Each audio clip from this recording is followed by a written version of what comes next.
Hello, everyone. Welcome to a new week of Take 5. Again, we'll take a few minutes, reflect on our lives, reflect maybe on some verses of Scripture, and see if they can't be food for our life. I want to do something of a theme for the next 2 weeks, so the next 4 shows. By now, you've been hearing the news, you've been seeing the images of all that's coming out of India and just how they are being ravaged by the pandemic. It's a really sad thing. If you could read my emails from my friends in India, it would break your heart of all that's going there.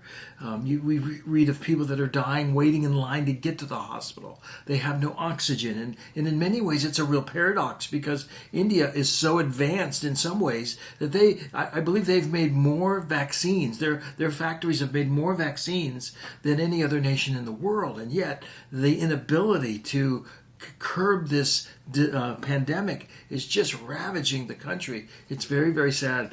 And it's caused me to think a little bit. I've been to India many, many times. A good part of my heart is there. And I've just been reflecting on the things that I miss about being in India and going there. And so for the next couple of weeks, I just wanted some life lessons that I've learned from that beautiful country and the beautiful people there. The first one right off the bat is going to be a very simple one. One of the things I learned, the first time I ever went to India was probably, 20 or so years ago. And I was there not a day or two. I was out in the country somewhere, so I was away from the city. And I remember looking up at the night sky, and it was an amazing thing. The sky of all of the stars and all of it. It was breathtaking. To this day, I still remember seeing the stars in the sky like I'd never seen them before. So lesson number 1 is just the beauty of God's creation and how often I miss it. We live in a city, and so at night, every now and then, you see some nice stars, but not like that. And so that's the first lesson, is just we have a beautiful God, an artistic God who has revealed himself through his creation, through the stars in the sky. I'll read you Psalm 19 that says this, the first couple of verses. The heavens declare the glory of God. The expanse, the sky proclaims the work of his hands. Go out tonight.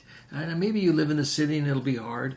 Go out on a clear night and just look at the sky and be reminded of what they are declaring. They declare the glory of God. They proclaim the work of his hands. Day after day, they pour out speech. Night after night, they communicate knowledge. That night, looking at the Indian sky, it was like, wow. And my heart was flooded with the beauty and the joy of this powerful, creative God.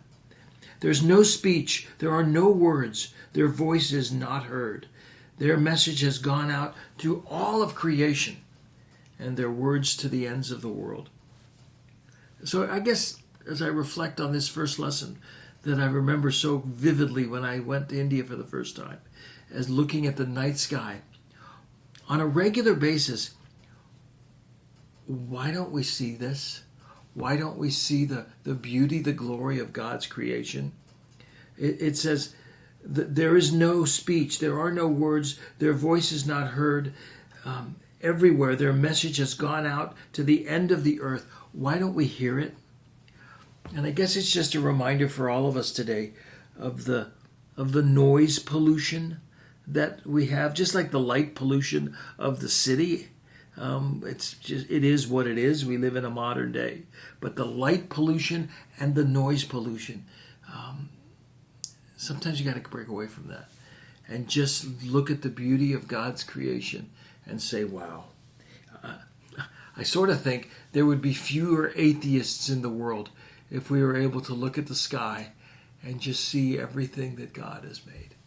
And yet our lives maybe are just too busy and maybe just too noisy for that to happen. So that's my first lesson of my remembering of India, is the beauty of God's creation and just looking up at the night sky.